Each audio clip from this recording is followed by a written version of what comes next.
Ya, Balai Besar Pengawas Obat dan Makanan BB POM Banda Aceh menyita ratusan kosmetik ilegal dari salah seorang pedagang alat kecantikan di Kecamatan Baktia, Aceh Utara. Selain kosmetik yang tidak memiliki izin edar dan juga mengandung zat berbahaya, petugas juga menemukan sejumlah bahan dasar pembuatan kosmetik oplosan.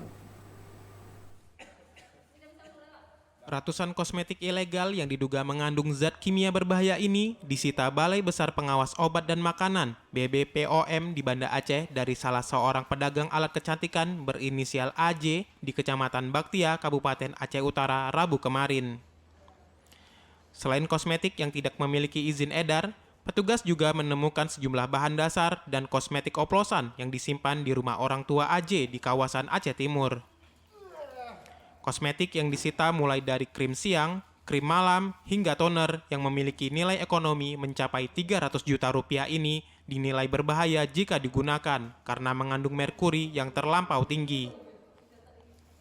Ketua Tim Penyidikan BBPOM di Banda Aceh, Maunizar, mengatakan, kosmetik ilegal ini disita berdasarkan hasil operasi penindakan yang di-backup oleh Polda Aceh.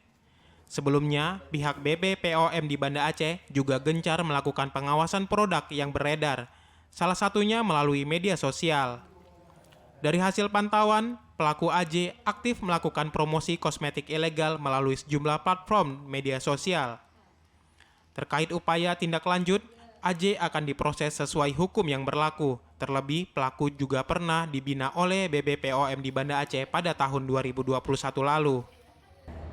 Tapi ternyata saudari Aji ini selain menjual juga mengoplos produk kosmetik yang tidak memiliki izin edar dan diduga kuat mengandung bahan berbahaya. Masyarakat diimbau agar tetap menggunakan kosmetik yang memiliki izin BPOM yang dapat dilihat melalui BPOM Mobile, sehingga keamanan dan kandungan dalam kosmetik dapat terjamin.